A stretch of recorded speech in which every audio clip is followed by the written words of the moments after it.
What does it take for a black woman to be believed in a system built to break her? To walk into a courtroom not as a victim, not as a criminal, but as her own last line of defense? When the world writes you off as a fraud before you utter your first word, how do you prove you're more than their stereotype? The elevator doors creaked open on the 3rd floor of the Franklin County Courthouse, and every eye in the hallway seemed to pause on her. Danielle Brooks stepped out slowly, heels clicking against the polished marble like a metronome in a hostile silence. Her hair, tightly braided into a crown around her head, glistened under the harsh fluorescent lights. She clutched a worn leather folder to her chest like a shield, not of fear, but of resolve. She had never been arrested in her life. Never seen the inside of a courtroom that wasn't on a television screen. But now she stood accused of wire fraud, computer fraud, and obstruction, felony charges that could tear her entire life apart. Her job, her home, her reputation, and the most sacred thing she had, her custody of her son, were all on the line. Just 2 months ago, she had been the director of community finance at Bridges for Change, a nonprofit that helped struggling families stay afloat. She'd worked day and night to stretch every dollar, to make sure rent relief and food vouchers landed in the right hands. Now, she was being paraded like a thief for daring to ask where the missing money went. And today, she would stand alone before a system that never gave her the benefit of the doubt. Inside courtroom 3B, Prosecutor Jackson Rourke leaned on the edge of the prosecution table with the lazy confidence of a man who'd grown up knowing he'd never be denied.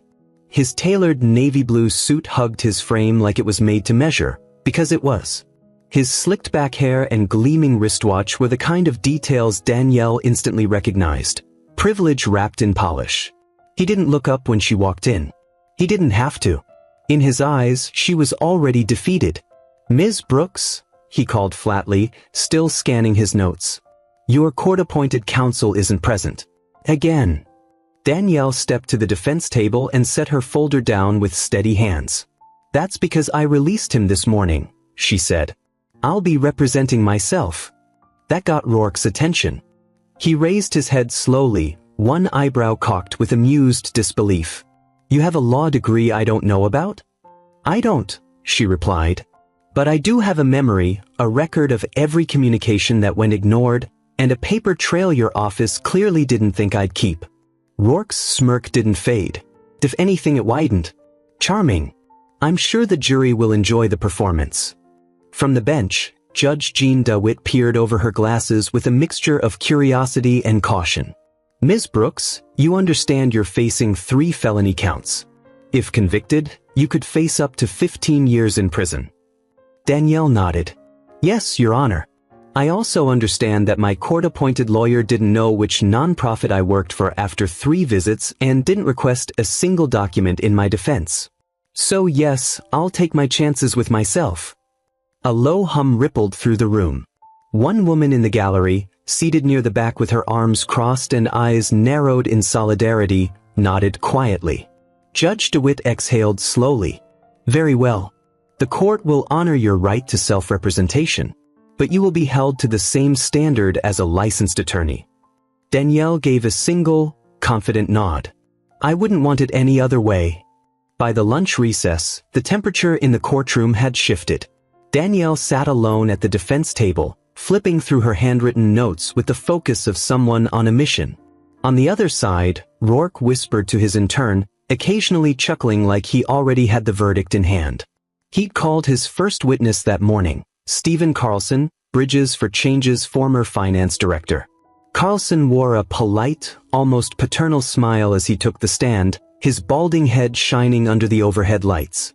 Carlson testified that Danielle had sole access to the nonprofit's disbursement software. He painted her as erratic, insubordinate, and overly aggressive about budget irregularities. He told the court that when funds began to vanish, it was Danielle's credentials logged into the system. Danielle didn't interrupt. She let him spin his web even when it threatened to strangle her. When it was finally her turn to cross-examine, she stood up with quiet intensity. "Mr. Carlson," she began, "how many people had administrative access to the CompuShield software used by Bridges for Change?" He hesitated. "Well, technically 4. Were those names ever included in the police report? I don't recall. Danielle held up a document. Let me help. This is the initial police report. It lists only my name. No mention of the other 3 individuals. Why is that? Carlson adjusted his tie. You were the only one with suspicious activity tied to your login. Danielle flipped another page.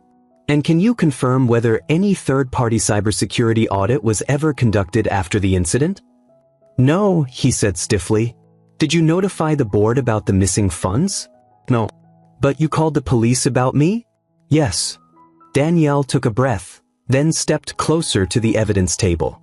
Your Honor, I'd like to submit Exhibit D, certified access logs from CompuShield obtained through a third-party subpoena. These logs show that 2 login sessions occurred during the same window as the unauthorized fund transfers. One of them wasn't mine. The IP address traces back to an internal administrative account belonging to Mr. Carlson. A beat of stunned silence filled the courtroom. Rourke stood abruptly. Objection, Your Honor. This evidence was not submitted during pretrial discovery. Danielle turned, calm and relentless. Because I had to request it myself. After my lawyer refused. Judge DeWitt motioned for the documents. She read through them silently, then looked up at Carlson, who had gone pale. Objection overruled, she said. The logs will be entered into the record. Outside, the courthouse steps buzzed with quiet chatter. Danielle descended slowly, her folder in hand, her back straight against the invisible weight of everything she carried. A reporter approached with a notepad. Ms. Brooks, any comment on your decision to defend yourself? Danielle stopped at the bottom step. Sometimes, you've got to be your own advocate, especially when the system's designed to speak over you. The reporter hesitated, then asked the question everyone else was thinking. Do you think this case is about more than just fraud? Danielle looked past her toward the wide gray sky. This isn't just about fraud, she said. It's about erasure. It's about being underestimated. And it's about what happens when the people you think are silent decide to speak for themselves. Inside his office, Rourke poured himself a double shot of scotch and stared at the evidence printouts on his desk. His confidence, polished and rehearsed, had cracked for the first time in years. He didn't know it yet, but this case was no longer about guilt or innocence. It was about control. And for the first time, he didn't have it. The courthouse cafeteria smelled like overcooked eggs and bureaucratic indifference. Danielle Brooks sat at a table near the far window, her back to the wall, her hands wrapped around a paper cup of weak coffee. Her folder lay open beside her, pages splayed like battle maps. She hadn't touched her muffin. She wasn't hungry, she was wired. Every nerve in her body buzzed with vigilance, because in a place like this, comfort was a trap. Across the room, a group of junior attorneys chuckled over their bagels, their laughter bouncing off the sterile white walls like echoes in a cave. One of them, blonde, blazer too big, fresh out of law school, glanced at Danielle and whispered something to the others. They all turned to look, then quickly turned back, pretending not to. Danielle exhaled, slow and measured. She'd seen those looks before. The condescension wrapped in curiosity. The assumptions stitched into polite smiles. They weren't surprised she was on trial, they were surprised she'd had the audacity to speak. She flipped a page in her folder and reread her notes on the nonprofit's internal email system. There was a pattern, subtle but consistent. Unauthorized password changes, odd login times, and financial transfers made right after those changes. The IT logs showed that her login had been used while she was clocked out, even on days when she was at her son's school or at a neighborhood council meeting. She'd documented everything. She had dates, times, screenshots. But facts weren't always enough. She knew the difference between having evidence and being believed. Back in courtroom 3B, Rourke strutted in 5 minutes late, sipping from a stainless steel tumbler and talking loudly on his phone. He ended the call only after making sure everyone had seen him. Danielle sat calmly at her table, watching him with the stillness of someone who had already heard every insult that could be thrown at her and had learned to let them fall like rain. Ready to get back to it? Rourke asked, flashing a smug grin as he slid into his seat. She didn't answer. She just opened her legal pad and clicked her pen. Judge DeWitt entered, her expression unreadable as always. She called for the next witness. Rourke called Rebecca Lindell, the organization's operations manager and a longtime friend of Stephen Carlson. Lindell walked to the stand with a grace that was almost rehearsed. She wore a charcoal gray pantsuit and pearls, her blonde hair tucked into a neat bun. Her voice was soft, professional, polished, designed to inspire confidence in strangers. Ms. Lindell, Rourke began smoothly, in your capacity as operations manager, were you ever made aware of discrepancies in the financial system before Ms. Brooks was terminated? Lindell nodded. Yes. I was alerted by our internal finance team. And who was named as the primary suspect? Danielle Brooks. And based on the records, who was the only individual with administrative access at the time of the transfers? Ms. Brooks. Danielle's jaw tightened. She knew what was coming. Rourke had no new facts, only a parade of familiar faces lined up to deliver a polished lie. When it was her turn, Danielle stood and approached slowly, her posture composed, her voice steady. Ms. Lindell, you testified that you were alerted by the finance team. Could you clarify who exactly alerted you? Stephen Carlson, she replied. And did you verify the information he gave you before passing it along to law enforcement? Lindell hesitated. No, I trusted his judgment. Danielle nodded. Were you aware that Mr. Carlson's administrative credentials were still active during the time of the unauthorized transfers? I was not informed of that. Interesting. And are you also aware that the organization's cybersecurity logs show your own login was used at least once during a questionable transaction window? Lindell blinked. That must be a mistake. Danielle didn't flinch. I've submitted the logs to the court. They're time-stamped and traceable. Rourke stood. Objection. Speculative. Judge DeWitt raised a hand. Overruled. The logs are part of the record. Proceed. Danielle stepped closer to the witness stand. Ms. Lindell, is it possible that multiple people had access to the system under different login names, and that those credentials were used improperly? Lindell swallowed hard. I suppose it's possible. Danielle gave a polite smile. That's all I needed to know. The hallway outside the courtroom buzzed louder than the fluorescent lights above. Danielle leaned against the marble wall, her fingers tight around her phone. She hadn't made a single call all week. She hadn't wanted her mother to worry. But now, she needed to hear a voice that didn't belong to a stranger in a robe or a prosecutor in a $1,000 suit. She dialed. Danielle? Her mother's voice answered, cautious but warm. Baby, is everything all right? I'm holding it together, Mama, she whispered. But it's getting harder. The pause. You keep fighting. You were born to fight with truth, not fists. That court don't know who they're up against. Danielle blinked away tears. They think I'm just some angry black woman who doesn't know her place. Good, her mother replied firmly. Let them. That makes it hurt more when you win. Danielle chuckled softly, her first laugh in days. I miss you. I miss you too. Now go do what you do best. Make M regret ever picking the wrong woman to lie about. Inside Rourke's office, the atmosphere had shifted. His intern hovered nervously beside his desk, watching him flip through the access logs Danielle had entered into evidence. His brow furrowed deeper with every page. He hadn't expected this. He'd assumed this would be a fast-track conviction, another checkmark on his political resume.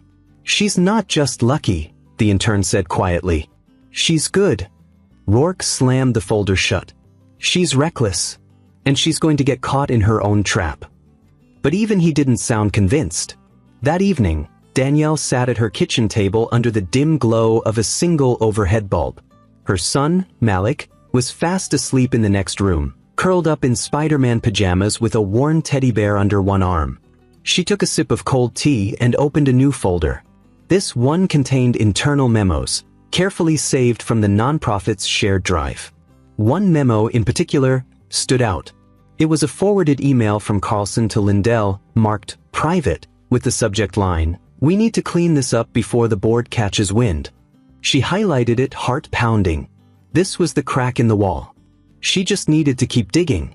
Her hands trembled, not from fear, but from rage disguised as focus. For years, she had played by the rules, followed protocol, waited her turn, trusted systems. But now she knew better. Systems weren't designed to protect women like her. They were designed to test them, break them, silence them. But Danielle Brooks wasn't going to be broken. Not now, not ever. The air in the courtroom felt heavier that morning, as though the walls themselves had grown tired of holding secrets. Danielle Brooks entered through the rear doors without fanfare, her leather folder pressed tightly to her chest, her face composed but unsmiling. She wore a dark green blouse, simple and pressed, with a tiny pin in the shape of Africa just above her heart. That pin had belonged to her grandmother, who had cleaned houses for 40 years and died believing her granddaughter would rise above it all. Today, Danielle carried that belief into a courtroom built to erase it.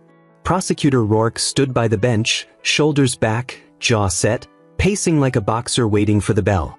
He looked calmer than he had the day before, but only on the surface. Danielle could see the tension in his jaw, the white-knuckled grip he had on his pen, the way he kept glancing at the jury box as if trying to read minds. Judge DeWitt entered and nodded for everyone to be seated. "Ms. Brooks," she said without preamble, "you may proceed with your next witness." Danielle rose slowly, her voice clear and grounded. "Your Honor, the defense calls Kyle Harper to the stand." There was a shift in the room. Heads turned. Rourke's brows twitched. Kyle Harper was a name that hadn't been mentioned in the prosecution's opening arguments, but Danielle had found his connection buried deep in old payroll records, one of many names Carlson had hired on a temporary consulting basis during the same period the funds had disappeared. A man in his late 30s stood from the gallery and walked to the stand, his posture nervous but cooperative. He wore a faded button-up shirt and khakis that hung a little too loose, like he'd borrowed them for the occasion. His hands trembled slightly as he was sworn in. Danielle approached, her notes in hand. "Mr. Harper, please state your occupation for the record." "I'm an IT technician," he said. "Mostly freelance. I take contract work." "And were you ever contracted by Bridges for change?" "Yes. For about 2 months last year." "Do you recall who requested your services?" "Stephen Carlson," he answered, eyes flicking toward the prosecution's table. Rourke didn't flinch, but his intern scribbled something fast in the legal pad. "And what were you hired to do?" Harper hesitated. "To reconfigure the administrative permissions in their software platform." Danielle paused. "To clarify, you were paid to change who could access the financial records?" Harper nodded. "Yes." "Were you ever told why this change was being made?" Carlson said they were restructuring and that certain roles were being phased out. Danielle stepped closer, her voice still calm but gaining heat. "Did he mention Danielle Brooks by name?" Harper swallowed. "Yes." He said she was being watched, and they needed a way to override her settings without alerting her.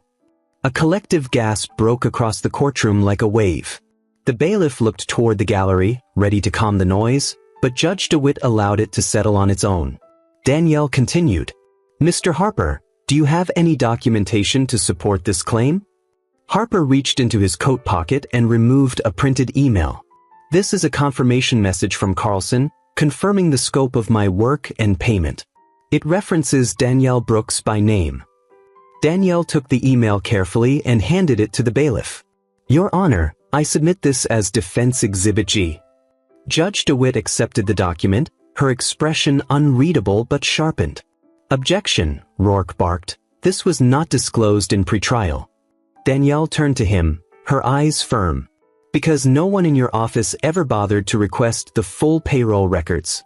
You've had the subpoenaed bank statements for 2 weeks. His name was there. You missed it." Judge DeWitt looked down at the document, then at Rourke. "Objection overruled." Danielle turned back to Harper. "Did Mr. Carlson ever ask you to delete logs or hide the changes you made?" Harper looked down. "Yes. He said it was a security protocol." "Did that seem strange to you?" "Yes. That's why I kept a copy of the admin log before I deleted it." Danielle stepped back, letting his words hang in the air like smoke. No further questions. During the lunch recess, Rourke stormed down the back hallway, his face tight with rage. He slammed the door of the prosecution office behind him, pacing in furious circles. "She's not supposed to be this smart," he hissed. "She's not a lawyer, she's a financial clerk from the South Side." His intern didn't respond. He was too busy rereading Harper's testimony, already watching the case unravel in slow motion. "She's showing them she's credible," the intern finally said. "And you're treating her like a joke. That's not working anymore." Rourke whipped around. "You're saying this is my fault? I'm saying she's building a narrative, and it's working. She's not just defending herself, she's exposing them." Rourke exhaled, loud and ragged. "Then we bury her. We dig into her personal finances, we find inconsistencies, we flip this before she gets to closing arguments." "But what if there's nothing there?" "There's always something," Rourke snapped. Later that afternoon, Danielle sat alone in a quiet corner of the library, her hands cramping from hours of note-taking, her eyes bloodshot, her thoughts wrapped in every detail Harper had given her. She'd known Carlson was behind the sabotage, but to hear it confirmed in sworn testimony changed everything. Still, it wasn't just about proving a setup, it was about connecting the dots in a way that forced the jury to see the pattern. The memo from Lindell, the admin changes Harper made, the financial discrepancies that mysteriously lined up with bonus payments to Carlson, it was all pointing toward a coordinated effort to frame her and cover internal theft. But something still felt incomplete. She opened a side folder labeled Carlson Bonus Logs. At the bottom of the printout was a line item, an $18,500 bonus issued on the same day as the largest fraudulent transfer. She cross-checked the timing against the admin access logs. It matched. But what stood out now more than ever was that the bonus had been approved not just by Carlson, but countersigned electronically by Lindell. Danielle's breath caught. This wasn't just incompetence. It was conspiracy. The next day, as the courtroom slowly filled, Danielle stood outside near the courthouse steps, watching the traffic pass. Her son's school had emailed her a drawing he'd made in class. A picture of her in a superhero cape, standing in front of a building with scales above the door. She held the drawing in her hand, its crayon lines uneven but full of hope. "You still sure you want to do this alone?" asked a voice behind her. She turned to find Sergeant Claudia Monroe from the local precinct, an old friend of her late brother.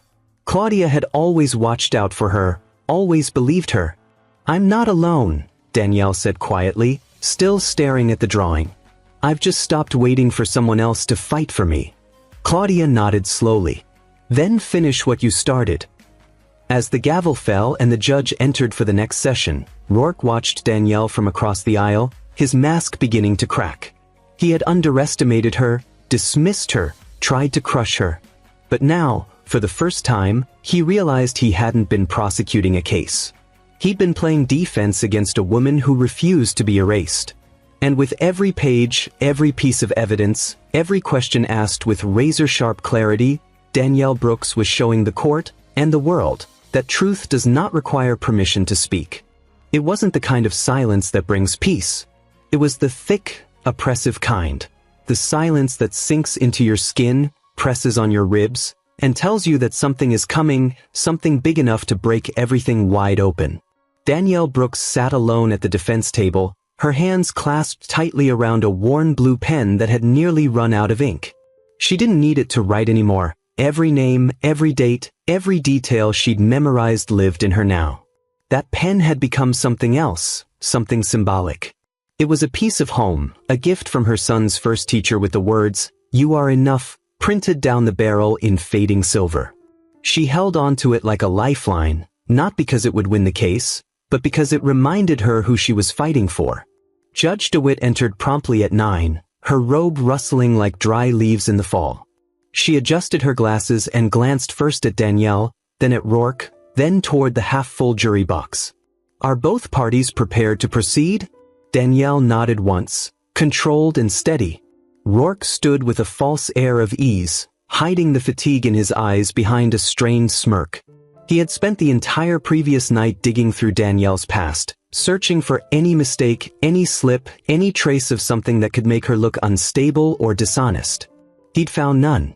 The prosecutor's file on Danielle was clean, too clean. It unnerved him. "Your Honor," Rourke began, "the prosecution calls Officer Nathan Dent to the stand." Danielle's eyes narrowed as a uniformed officer entered from the side door. Tall, white, with a sharp military buzz cut and eyes that scanned the courtroom like a threat assessment, Officer Dent was the arresting officer in Danielle's case. Danielle had read the report he'd filed, and it had taken her hours to find the inconsistencies. The version he wrote had been tidy, confident, and devastating, just like his testimony would attempt to be. Dent took the oath without hesitation and sat down, posture ramrod straight. "Officer Dent," Rourke began, "can you walk the court through the circumstances surrounding Ms. Brooks' arrest?" Dent launched into a rehearsed narrative. He described receiving a tip from the nonprofit's leadership, the issuance of a warrant, and how Danielle had resisted providing her passwords and account access. He mentioned her combative tone and the hostile environment during questioning. He never once mentioned that she had asked for legal counsel multiple times and had been ignored. When Danielle rose for cross-examination, her entire body was electric with suppressed outrage. She walked slowly toward Dent, not like a woman intimidated by a badge, but like one who had been carrying the weight of its abuse far too long.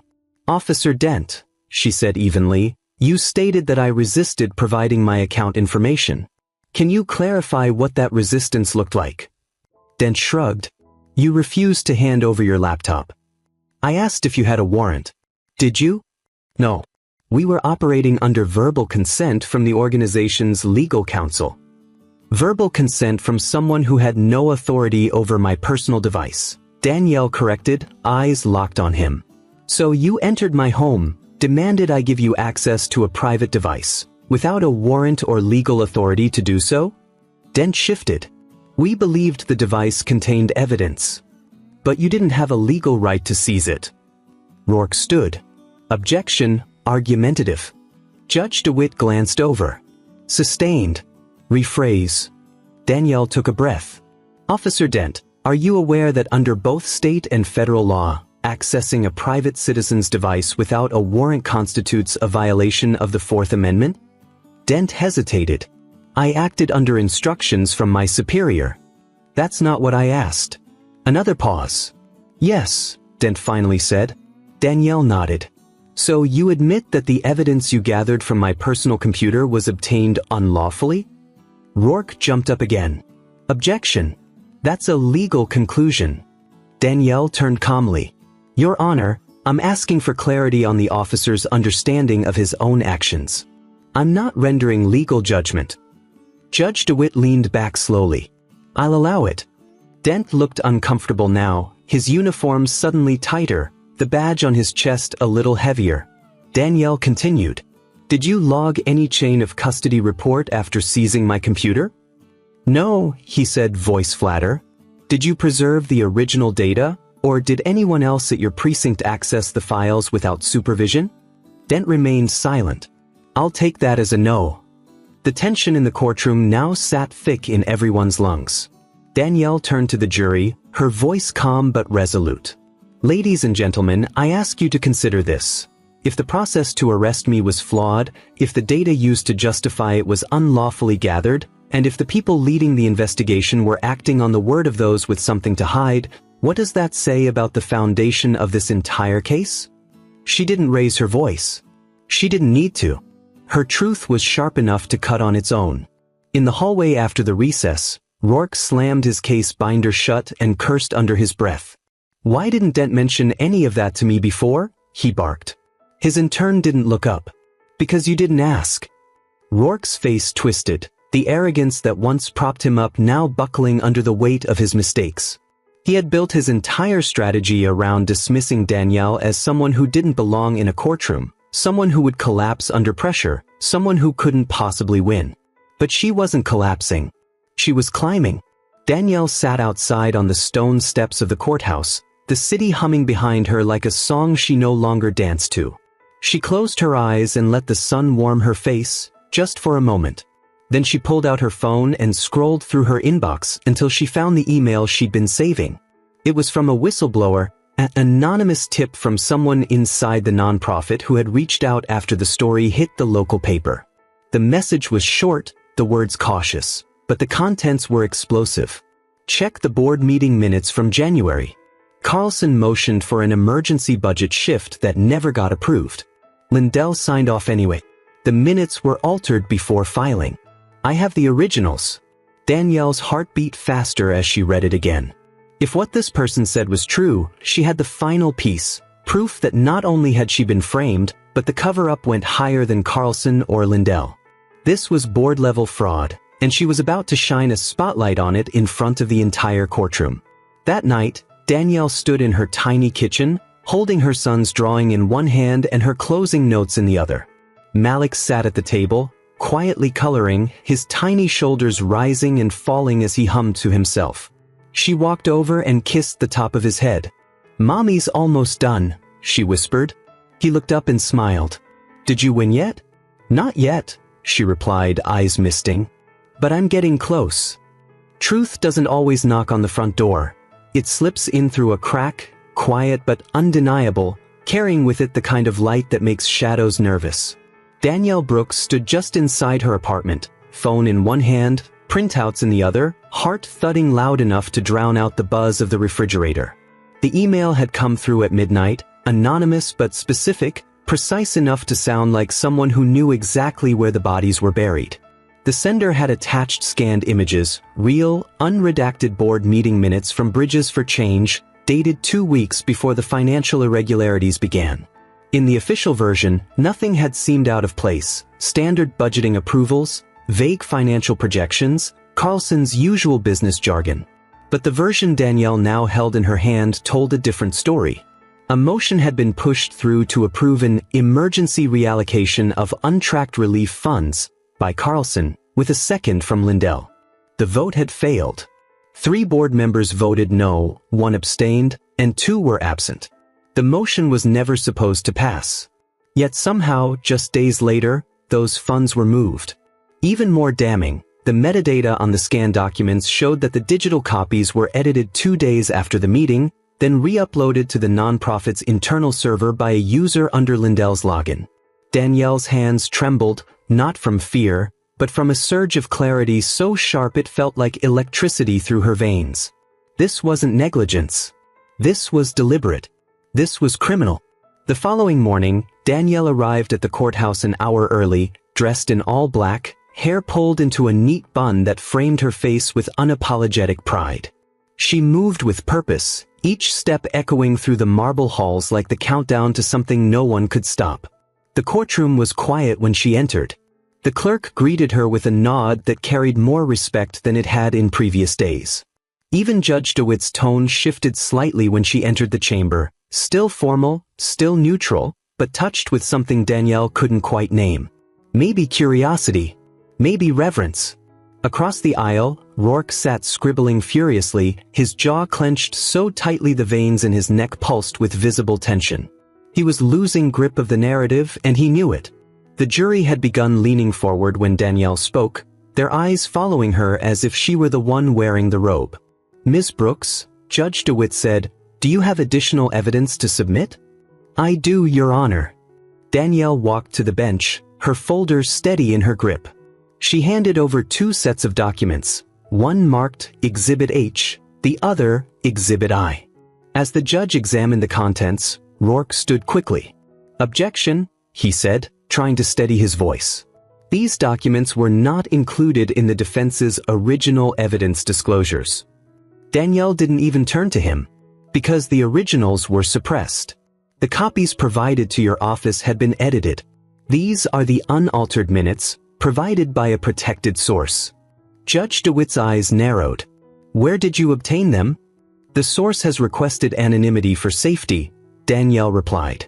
"But the digital signatures and metadata confirm these files predate the versions your office received. The changes are evident, and the vote count discrepancy is documented." Rourke opened his mouth again, but the judge raised a hand to stop him. "I'll review the chain of custody later. For now, the court will accept the documents conditionally and review admissibility during deliberation." Danielle turned to the jury. This shows that the $50,000 at the center of this case was never legally approved for reallocation. The people who signed off on it, Carlson and Lindell, overrode board authority and then edited the documentation to cover their tracks. These transactions were framed as my doing, but I had no administrative authority at that point. The system shows that my access had been downgraded days before. She walked slowly in front of the jury box, not pacing, just grounding each word.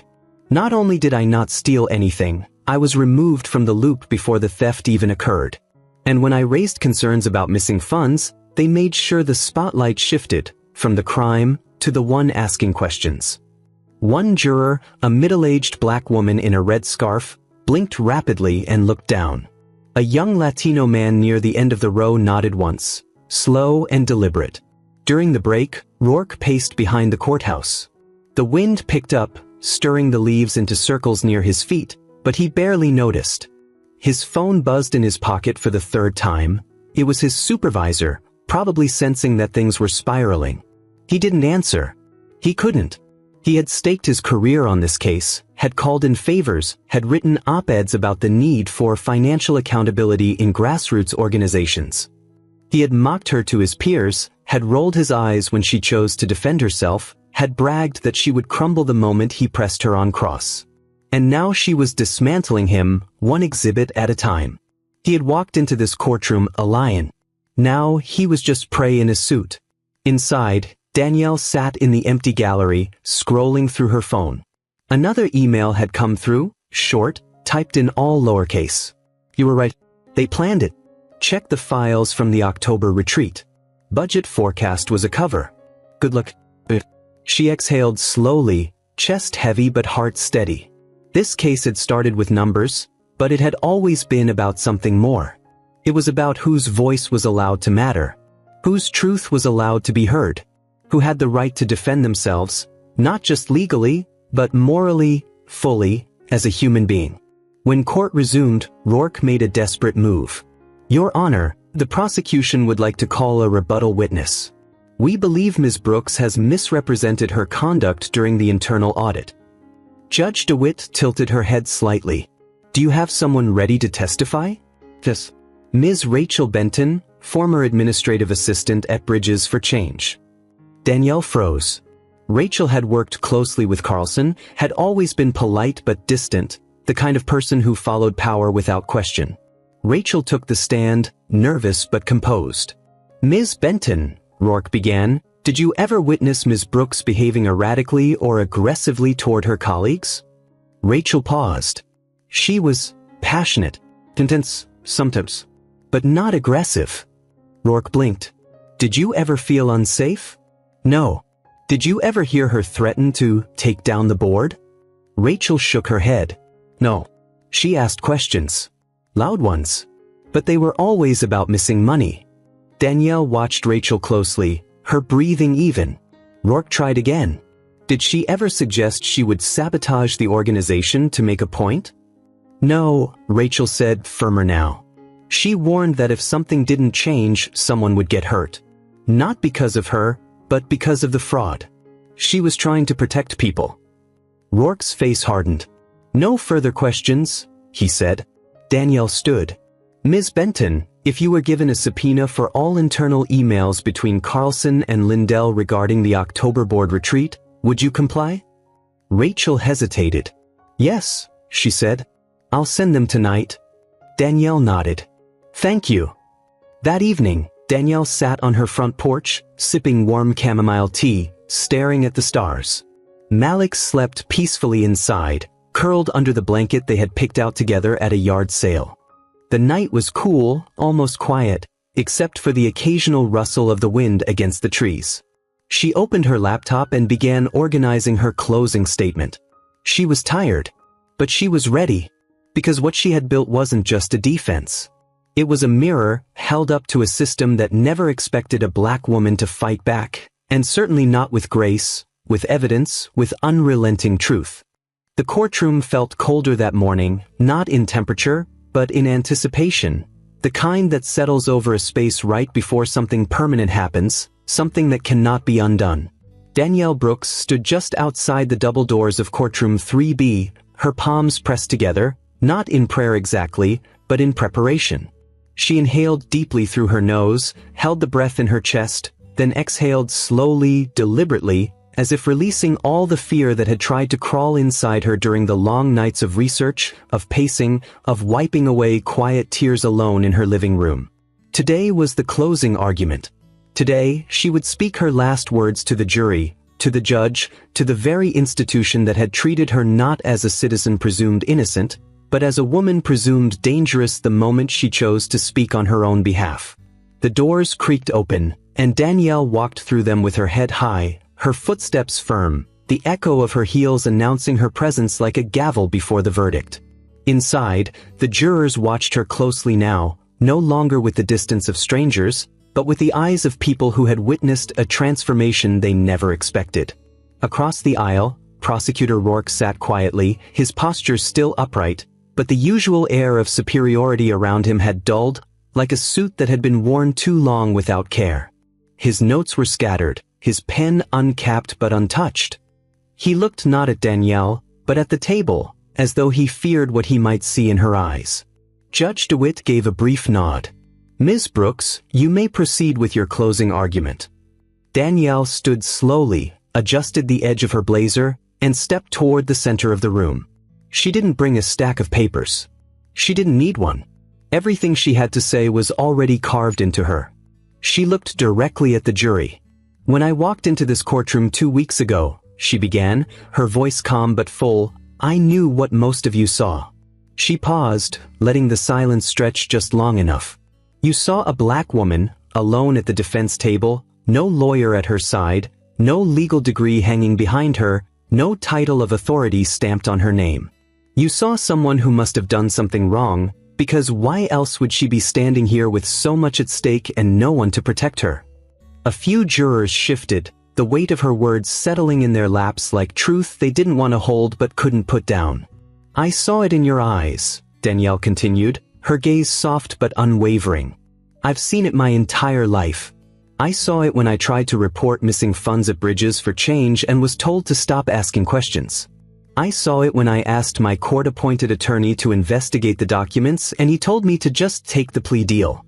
And I saw it when Officer Dent came into my home without a warrant, without a reason, without an ounce of respect." She turned, her voice growing in strength without ever rising in volume. "But let me be clear. I did not come here to make you feel guilty. I came here to make you see." She stepped closer to the jury box now, her hands open at her sides. This trial was never about whether or not money went missing. It did. The question was who took it and why they wanted to blame me. She pointed gently to the projector screen behind her, where the judge had allowed her to display the board meeting minutes, the IP logs, the email from the whistleblower, each piece of evidence that dismantled the story Rourke had tried to sell. "Stephen Carlson," she said, "fabricated records, hired outside help to alter financial access, then covered his trail by altering board minutes that had already rejected his motion to move those funds. Rachel Lindell signed off on that motion anyway, despite the vote. They changed the digital files. We have proof. We have metadata. We have the real documents." She took another breath, slower now. "Then, when I asked where the money had gone, they used my name, my access history, and their power to turn suspicion into an arrest. They called the police. They handed them doctored reports. And they knew that once I was in that chair, defending myself, the system would do the rest." Her voice caught, just slightly, but she did not stop. "I'm not a lawyer," she said. "I've never stood in a courtroom before this. I didn't know how to cross-examine, how to submit evidence, how to argue my own innocence. But what I did know was the truth. I knew how to read. I knew how to research. I knew how to hold on when everything inside me wanted to scream." She turned slightly, gesturing to the bench where Rourke sat, now visibly sweating. "And my accuser, the man who tried to silence me, who laughed when I said I'd represent myself, he's been quiet lately. Because even he knows that this is no longer about credentials or court procedures. It's about justice." She walked one step closer to the jury. "It's about whether a person like me, black, female, unconnected, can walk into a place like this and be heard, not dismissed, not patronized, not humiliated, but heard. A hush fell over the room so heavy, it swallowed breath. Danielle looked at each juror, one by one. "If you believe the evidence," she said, "you must acquit. If you believe the truth, you must acquit. If you believe that integrity matters more than power, that facts matter more than privilege, and that courage sometimes looks like a woman standing alone, then I ask you, do not let them bury me just because I refuse to stay quiet." She took one final breath. "Thank you." And then she sat down. Rourke rose next, visibly shaken. His closing was short, filled with desperate half-measures and vague suggestions that maybe, possibly, the data could be misinterpreted, that Danielle had access and that access implied responsibility. But even he sounded unsure of himself. His voice lacked conviction, his argument lacked weight. He ended with a hollow phrase, "This case is about accountability." Danielle didn't flinch. She had already shown the jury what real accountability looked like. The courtroom adjourned for deliberation. The jury filed out silently. Judge DeWitt nodded toward Danielle, an almost imperceptible show of respect, then stepped down from the bench. Danielle remained seated, alone at the defense table. Her hands trembled now, the adrenaline fading, the weight of it all crashing down at once. But still, she did not cry. She had held her composure through the fire. She would hold it through the waiting. Outside, the courthouse steps were packed. Reporters buzzed. Cameras flashed. A few supporters held signs that read truth over titles and let her speak. Danielle's name was beginning to trend online, not because she had a fancy lawyer or a high-profile sponsor, but because she had stood, calmly and bravely, against the machine, and made it blink first. She did not speak to the press. She simply held her son's hand, who had been brought to the courthouse by her mother, and walked down the steps into the cool afternoon sun. For now, the world could wait. She had already said what needed to be said. There is a particular kind of silence that lives in courtrooms after closing arguments. A silence that does not soothe, does not invite peace, but instead feels like something watching, waiting, calculating. Danielle Brooks sat at the defense table, her hands resting gently in her lap, her body still as stone, her mind moving like a train without brakes. The courtroom was half empty now, the media gone for the moment, the murmuring spectators reduced to quiet watchers who understood they were standing in the shadow of something irreversible. Hours had passed since the jury had retreated behind the thick wooden doors that separated decision from destiny. Hours that moved like molasses, dragging every minute across her nerves. Her fingers occasionally twitched, but her face remained unreadable, composed, resolved. She had said everything she could say. She had exposed everything she could expose. The rest now sat in the hands of 12 people, each carrying the weight of her life like a stone in their pocket. Her son, Malik, had stayed home that morning. She had kissed him on the forehead before the sun came up, whispered a promise she wasn't sure she could keep, that she'd be home for dinner, that this would all be over, that the truth would be enough. Across the room, Rourke sat hunched over his notes, flipping through them with a nervous energy he could no longer hide. His usual swagger had evaporated, leaving behind only agitation, a simmering panic thinly veiled by muttered frustration. He had seen it coming. The collapse. The unraveling.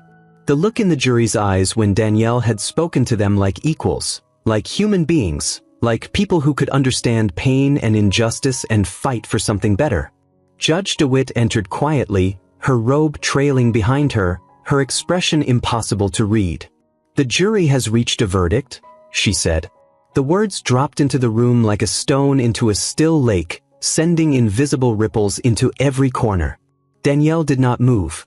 She felt her breath rise and fall, slow, intentional, almost forced. Her heart beat loud in her ears, but she didn't let it show. She kept her chin high, her spine straight, her spirit braced for both freedom and fire. The door to the jury room opened, and one by one, they filed in. 12 faces. 12 minds. 12 verdicts hidden behind controlled expressions. The foreperson, a bespectacled man in his early 40s, held a folded slip of paper. He handed it to the bailiff, who passed it to the judge. Every eye followed the small piece of paper as if it were sacred, because in that moment, it was. It carried judgment. It carried consequences. Judge DeWitt unfolded it, read it silently, then handed it back without changing her face. "Will the defendant please rise?" Danielle stood slowly, her legs strong, her hands at her sides, her gaze straight ahead. "In the matter of the state versus Danielle Brooks," the foreperson said, "on the charge of embezzlement and wire fraud, we the jury find the defendant not guilty." The air snapped. Someone gasped audibly in the gallery. Someone else cried. A few reporters rushed out the doors to break the news.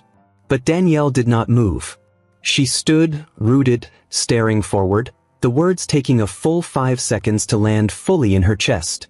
Not guilty. Not a criminal. Not the liar they had painted. Not the scapegoat they had built this case on. Her hands trembled, not with fear now, but with a release so powerful it nearly broke her in half. She didn't smile. Not yet. The relief came in waves, quiet and deep, like a tide coming in after a storm that had almost drowned her. Judge DeWitt cleared her throat. "Ms. Brooks, you are free to go. The court acknowledges the strength and clarity with which you defended yourself. This case is adjourned." The gavel fell like thunder. And just like that, it was over. Outside the courthouse, the world was already spinning. Camera crews lined the sidewalk, their lenses trained on the exit, waiting for Danielle's face. Reporters shouted her name, trying to make her their headline. Protesters and supporters clapped as she stepped into the sunlight, the noise around her swelling like a wave. But Danielle didn't raise her hands. She didn't pump her fist. She simply walked down the stairs slowly, quietly, her head held high, as if she were walking out of a battlefield, not a courtroom. She reached the street and saw her mother waiting near the corner, holding Malik in her arms. The moment their eyes met, Malik broke into a sprint, arms wide, tears already forming. "Mama," he cried. Danielle dropped to her knees and caught him in her arms, holding him so tightly she feared she might never let go. She pressed her face into his shoulder, breathing in the scent of his skin, the truth of his laughter, the safety of his small arms wrapped around her neck. Her mother stood behind them, hands clasped, tears streaking her cheeks, nodding slowly, silently, as if saying, "You did it, baby. You did it."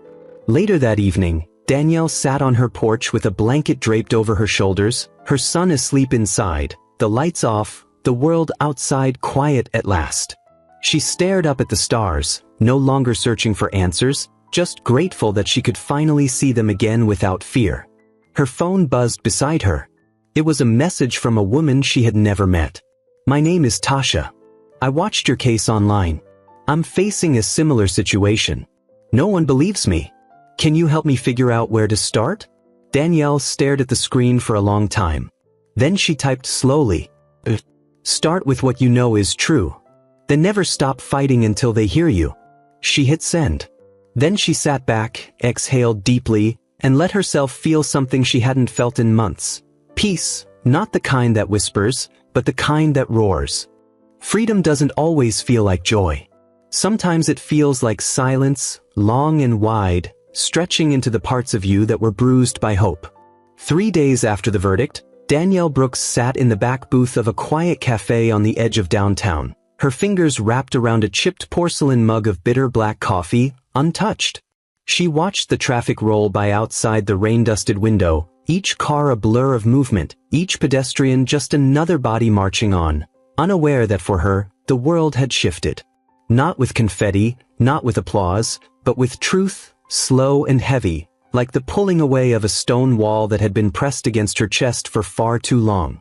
Across from her sat Rachel Benton, the former administrative assistant at Bridges for Change. Rachel wore a gray cardigan, her eyes rimmed with exhaustion, the weight of complicity hanging in her posture.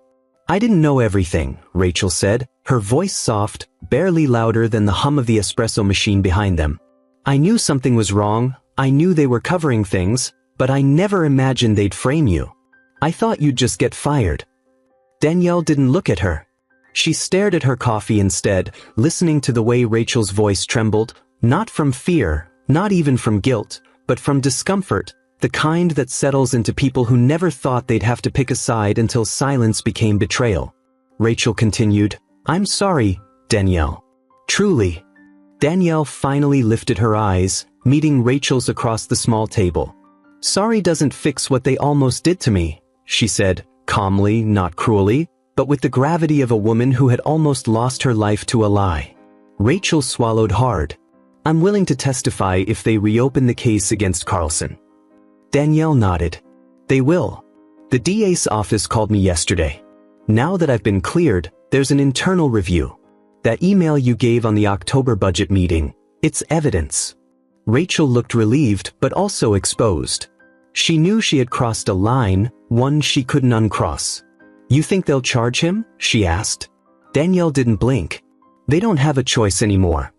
That same afternoon, inside the sleek glass offices of the Franklin County Prosecutor's office, Jason Rourke stood by the large floor-to-ceiling window of his boss's office, arms crossed, face pale. The city skyline stretched out before him like a judgment he could no longer avoid. Behind him, Deputy District Attorney Melinda Parrish leafed through a printed report, her lips pressed into a firm, disapproving line. "You humiliated this office," she said without looking up. "You took a high-profile case built on falsified evidence and you let it go to trial without vetting your own witnesses. Then you got dragged in open court by a woman with no legal degree who exposed misconduct not just in the nonprofit, but in your own department." Rourke turned slowly, his jaw clenching. "She's manipulative. She's brilliant," Parrish cut him off sharply. "She's honest. And she did what we failed to do. She told the damn truth. You know what the public sees now? They see a black woman who defended herself better than most attorneys I've ever trained. They see you as a bully who didn't do his homework." He tried to speak again, but the room went cold. "You're suspended, pending review. Clean out your desk." He didn't argue. He knew better. The only thing left in his control was how quickly he disappeared. Meanwhile, at Bridges for Change, chaos had taken root. Stephen Carlson had been placed on administrative leave, though his attorney was already threatening to sue for defamation. Lindell had deleted her social media and had not been seen at the office since the verdict. 3 board members resigned. Donors began pulling their funding, refusing to back an organization now riddled with scandal. Danielle watched the fallout quietly, not with vengeance, not with triumph, but with clarity. She didn't want their careers destroyed, didn't care about dragging anyone through the mud. What she wanted, what she had always wanted, was accountability. A formal audit was launched. The whistleblower, known only as Jay, submitted their full cache of emails and internal memos to a newly assigned investigator.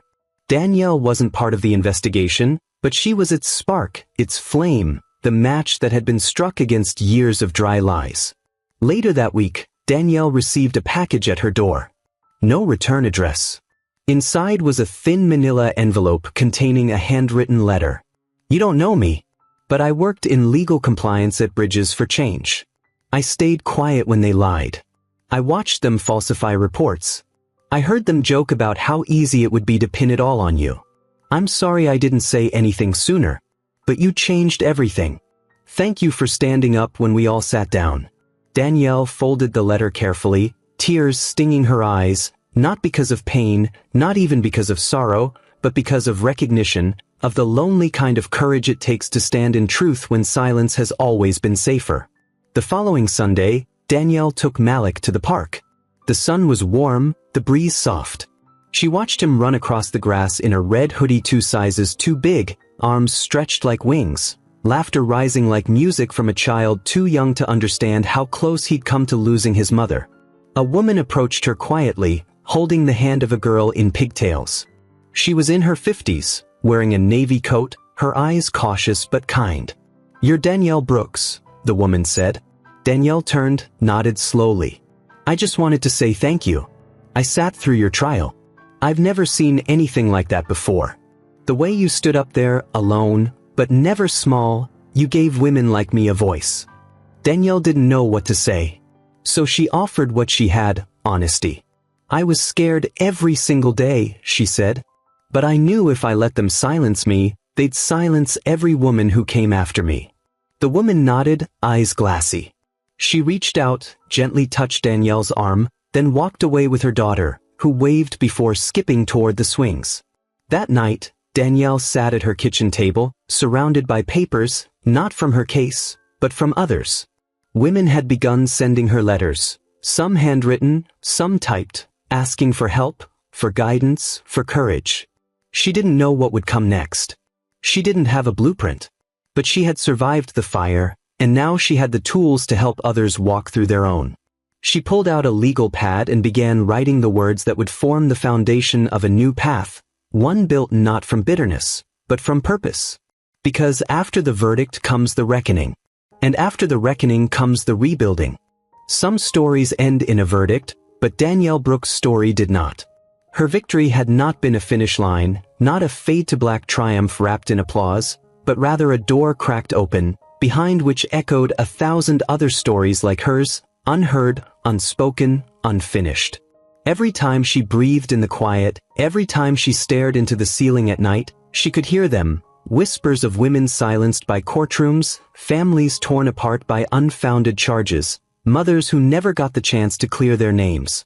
So when the media noise died down and the headlines moved on to the next scandal, Danielle didn't rest. She organized. It started in the basement of her old church, the one her grandmother had once cleaned every Sunday morning before service, humming hymns under her breath.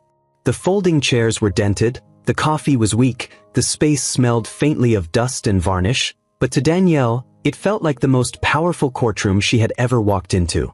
At first, it was just 7 women, all sitting in a circle, some with manila folders, some with tear-streaked cheeks, some with stories that had been sitting in their throats like fire for years.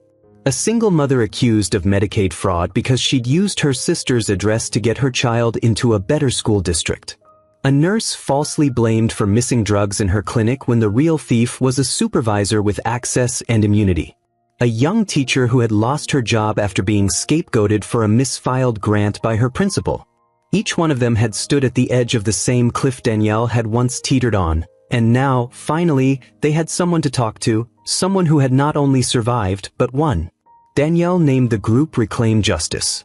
Not because it sounded powerful, but because it was the only thing she could think of that explained what they were really doing, taking back what had been stolen, word by word, case by case, voice by voice. Within weeks, the basement meetings outgrew their space. Local reporters who had first dismissed Danielle as just another courtroom curiosity now showed up with cameras, notepads, and apologies. A podcast producer offered to record a series of interviews. A public defender asked to volunteer. A retired judge, moved by her testimony, reached out and offered to mentor women who wanted to represent themselves in court.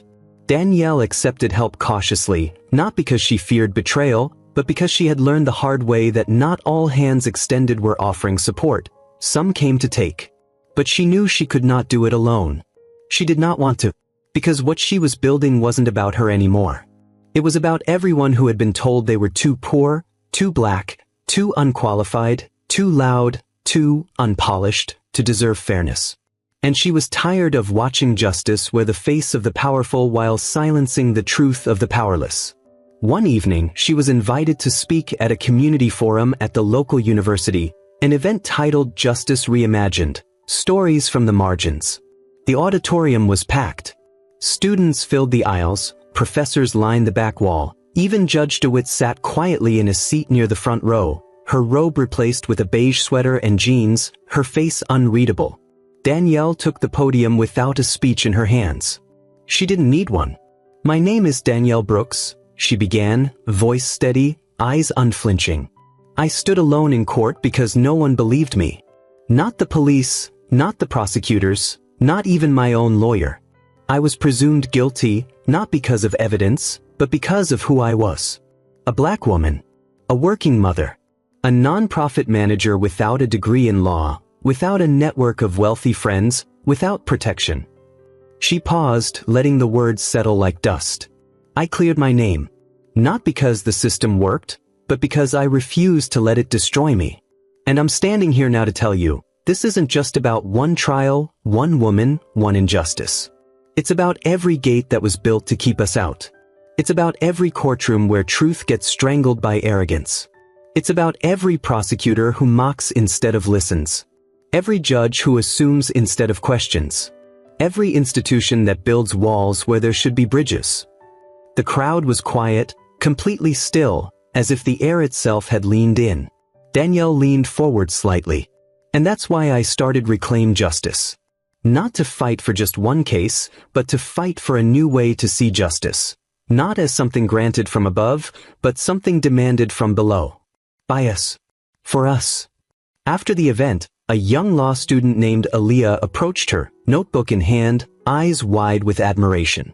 "Ms. Brooks," she said breathlessly, "I watched your trial every day online.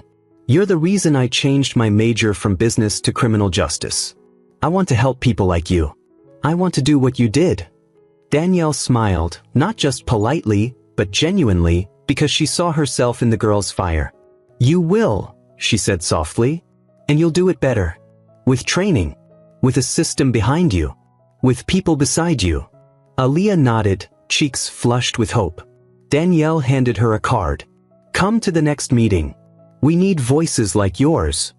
But not everyone was clapping. Danielle began receiving anonymous messages. Emails with no subject line. Snide comments from former colleagues who thought she should be satisfied with the verdict and disappear quietly. "You made the system look bad," one message said. "No one likes a martyr with a microphone," read another. She ignored them mostly. But some nights, alone in her room, she felt their weight. Because part of her knew they weren't wrong. She had made the system look bad. Because it was. And she wasn't sorry. 1 month after her acquittal, Danielle stood outside the newly leased storefront that would house Reclaim Justice's first official office. The paint was chipped, the front sign still blank, the floor still dusty. But the space was hers. The mission was clear. The future, uncertain but finally hers to shape. She unlocked the door and walked inside, her footsteps echoing in the empty room. No jury here. No prosecutor. Just truth. And the will to build something the system could no longer ignore. Redemption doesn't always come in the roar of an apology. It sometimes arrives folded inside a quiet envelope, unsigned, but undeniable. The letter arrived on a gray Thursday morning, tucked between utility bills and a coupon flyer, its envelope plain, its handwriting sharp, almost too formal.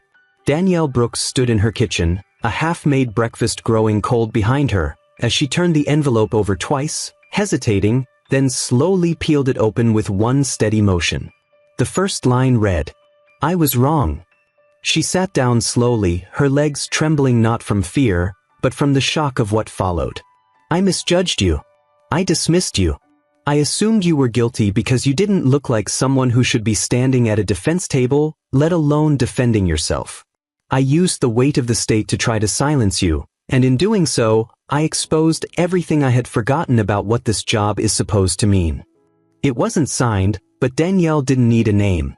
The tone, the wording, the guilt etched between every syllable. It belonged to Jason Rourke. "Your closing statement haunts me more than the verdict. Because you didn't just win, you exposed every crack in the floor I used to stand on. I built a career on confidence, on control, on quick wins and clean headlines. But what you did, it wasn't just brave, it was just. And it made me ask myself who I've become." Danielle's eyes burned, but she didn't cry. Not out of restraint, but because her tears had been used up in the fight. What filled her chest now wasn't anger or triumph. It was clarity, a knowing that went deeper than victory. The letter continued, "If you ever decide to teach, to train, to guide others, I hope you know that there are people like me who should be learning from you." It ended without a name, without a return address, just those final words hanging in the air like a quiet offering. She folded the letter carefully, placed it inside a folder labeled Testimonies, and slid it into the drawer of her desk at Reclaim Justice. Not because she forgave him, but because even the guilty can grow. Weeks later, Danielle stood before a new audience, this time at a youth justice summit, filled with high school seniors from underserved communities, some of whom had already experienced the system's sharp edges, some of whom carried invisible scars left by profiling, evictions, suspensions, or the simple burden of being too black, too loud, or too brave in rooms that demanded silence. She held the microphone loosely, her voice warm, but weighted. "When I was accused," she said, "I thought justice meant being believed. But I've learned something deeper. Justice means being heard. It means that your voice, your truth, your life can't be edited out just because someone in power doesn't like what it reveals." She paused, scanning the young faces looking back at her, many of whom now sat on the edge of their seats. "The prosecutor who tried to break me, he sent me a letter. He didn't apologize for the system. He didn't claim innocence. But he acknowledged the truth. And for someone like him, that's a kind of justice too." The crowd murmured, not loudly, but with a weight that suggested they understood. She continued, "Justice isn't always about punishment. Sometimes it's about change. About who steps up after the fire and says, 'Never again, not on my watch.'" The applause started slow, not because it was uncertain, but because it was reverent. Not for a hero, but for a survivor who had become a builder. As she left the building that night, a teenager approached her, no older than 16, hands tucked into an oversized hoodie, voice low. "You think someone like me could win like you did?" Danielle didn't smile. She looked him in the eye and said, "If you speak the truth and never let them scare you into silence, you've already started winning. And now, to you, yes, you watching this right now. Danielle's story isn't just one woman's courtroom triumph. It's a mirror held up to a justice system too often tilted against the voiceless. It's a reminder that dignity does not require permission, that truth does not require a degree, and that sometimes justice walks in with braids, no legal team, and a fire that refuses to die." So if this story moved you, if you felt the weight of Danielle's words or the sting of her silence, don't let it end here. Share this video with someone who needs to believe that justice can still rise from the ashes. Like it if you believe in the power of truth spoken without fear. And subscribe if you want more stories that don't just entertain, but shake the ground beneath injustice. Because the next Danielle Brooks could be watching right now, wondering if her voice will ever matter. Let's make sure she knows it already does.